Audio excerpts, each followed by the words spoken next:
Well, hello. Hello. Today it's all about strings. Guitar strings. Yes. Yes, pleased to meet you. Thanks for having me. I thought we tried the Stevie Ray Vaughan string set, and I forced little David because he has got very strong hands, which you need with the strings. It's really true. Especially, we have to say first, it's the both E strings, especially, which are really, really heavy, gorgeous. 58. 13. So, before you try to bend, take a deep breath and hope the best. Concentrate, yes. Concentrate. So you are very, very focused about your playing. And which is good. Which is good. It forces you to think about it. Is it really necessary to bend now? Or nothing. Yeah, no, it's great. And the sound is great. The sound it's and you have the possibility. You can dig in so hard and there's a difference in tone if you strike the strings really hard or if you just touch them loose. And both of these is a very great possibility to achieve a sound. But I really love this.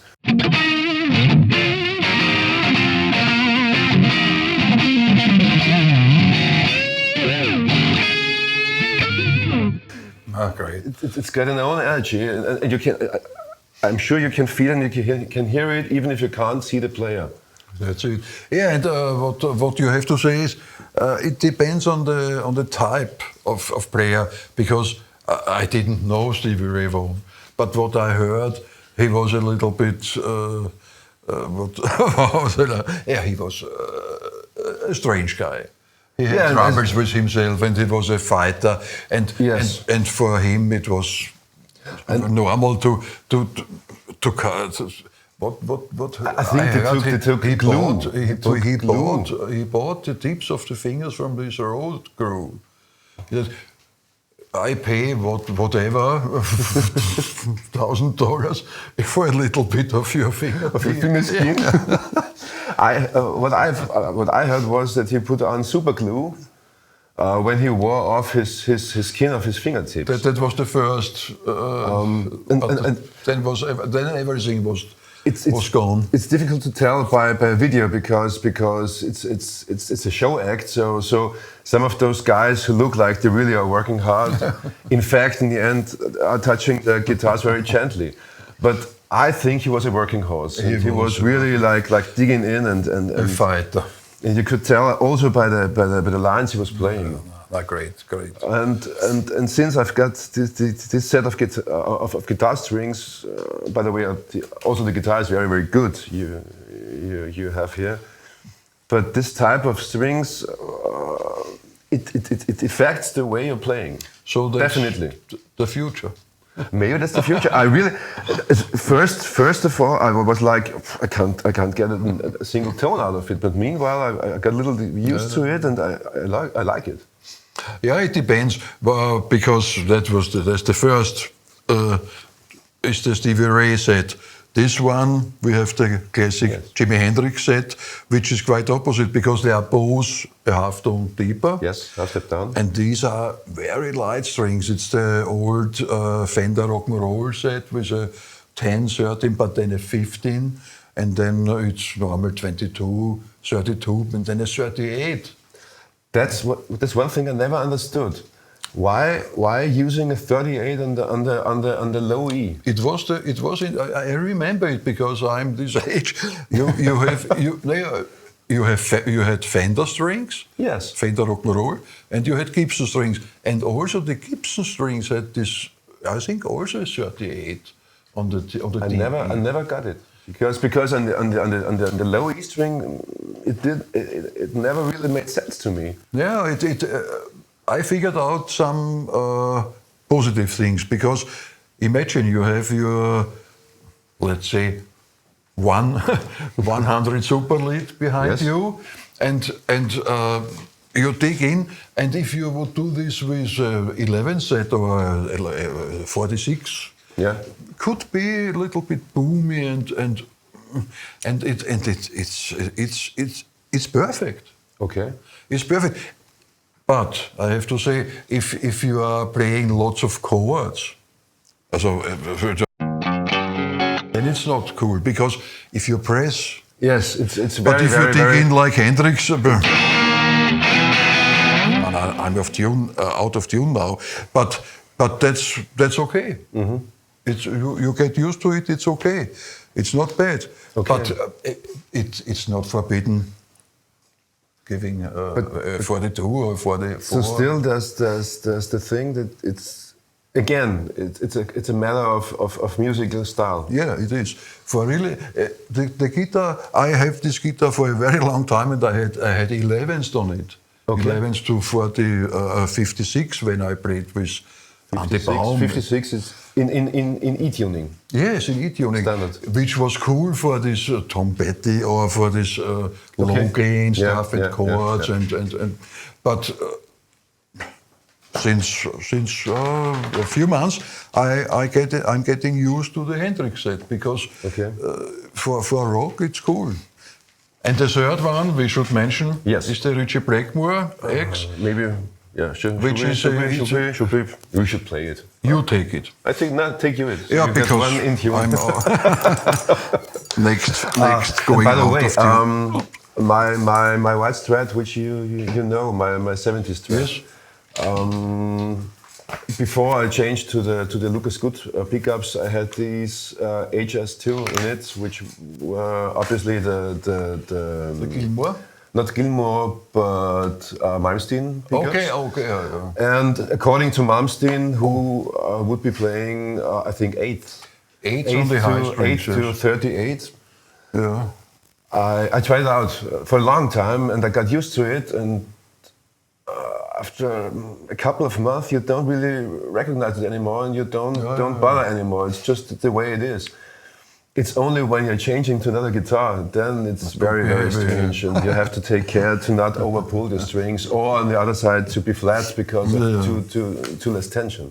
Yeah, in this case, the Blackmore set is also very special. It's could say a normal 10, but with a very thin B and G string, 11 and 14, which is extremely thin, and you have to take care a lot, similar to Malmsteen, I think.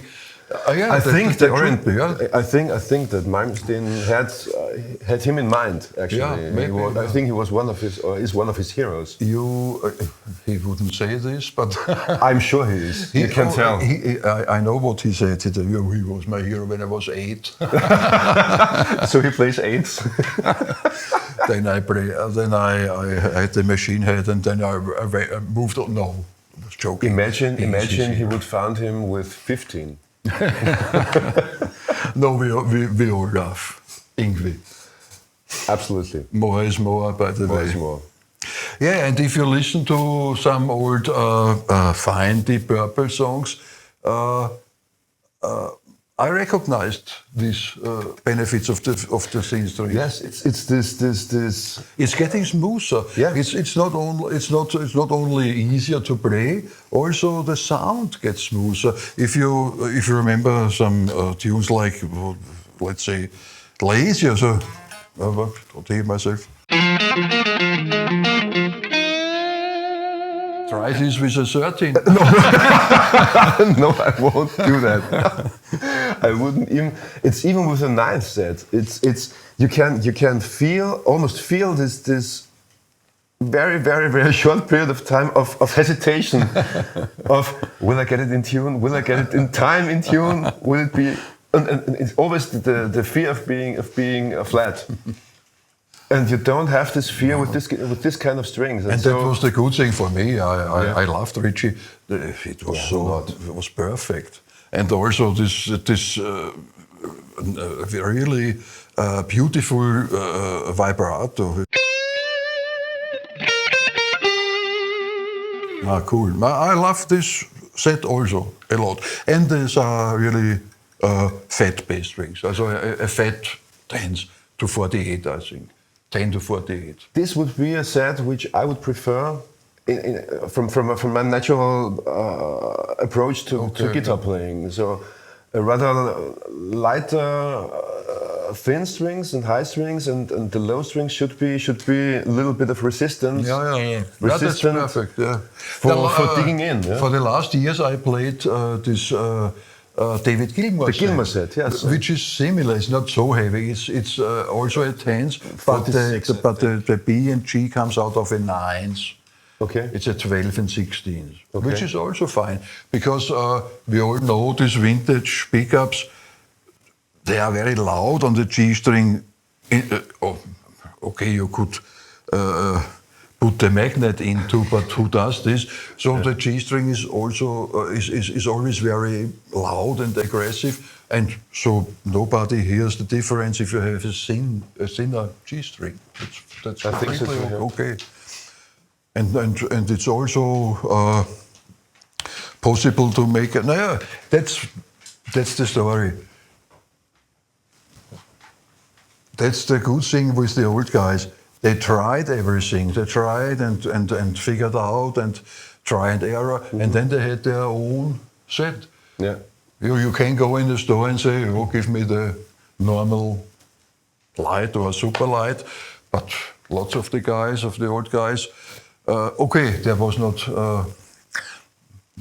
many to choose in the old days. That's what I wanted to say. I don't think that you would come 1972 into your favorite music store and you have got a variety of I think. No, they had always the Klangfarbe they have. I think it looks like 100 different companies and sizes. This was the main guitar strings. Fender and you had Gibson. Yeah, and it was mainly a wounded G string, so very thick strings, and that was the reason they began to buy banjo strings. I think I want to say that I think that Hendrix started out with banjo strings and his high strings. Yeah. And also Jimmy Page used 8s. And it didn't sound thin at all. Not? It's all a matter of touch. I think it's a matter of touch, yes. It's a matter of touch. Yes. Angus with his 9s. Not? And Malcolm is the opposite. The opposite, yeah. Next, I'm working on a Malcolm, but I'm still waiting for the right guitar. Because he has this very thick Gibson 12 to 56 with a wounded G string, which is okay for Malcolm style. For shredding, no way. Yeah, but actually there are shredders who use thick strings. For instance, Richie Kotzen, we were talking before. He uses 11th on his tenor, and he's one hell of a shredder. So I think it's what you are used to, and it's also to your bionics, let's say. Eric Johnson also has a quite thick string, I think a 19s on the G string. Yeah, as I said, I was used to my 11s to 48 or something. Mm-hmm. It's okay, but why not change? Why not having different sets on different guitars for tryout or for studio? For sure, yeah. In live terms, I'm a little bit split because on the one hand, because of adrenaline and because of everything, so I tend to overpull and overplay. On the one side, on the other side, so if you're in your rock and roll state and the guitar is really low and it's difficult on the high strings to dig in, especially when you're already sweating. And so with a thinner string, it's easier to bend and to be in tune while bending. So there are also these two sides of the story. The one half says you have to fight with the guitar. No? And there's a point to that. It is. But the other, why should I make too much effort? Like good old B.B. King. I always struggling. Yeah. Who knows what B.B. King played when he was young? I think this sentence. I think he played whatever he was capable of, and that's it. It's all a matter of how you feel. If you feel well, what we will do, we will try a little tune where we try a little bit this kind of to stay in the block. Yeah. of the heroes back then. Including the guitars with the right strings, the original strings. We don't change setup. No, that would be too much. You're playing over your little Marshall, I think. Yeah, little Marshall. And I'm on the Wizard. With a little help of the TubeZone. TubeZone. In combination with the Tourer as some pre-boost. Yeah, no, and I will jump for the Hendrix stuff on the Shanks. Okay. Yes. That's which would be a great choice of weapon.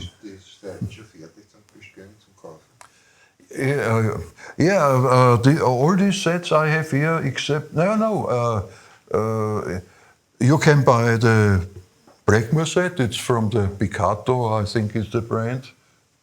I don't know. The Hendrix set, I think GHS makes it for a long time, and also Fender brings it out, but it's more expensive.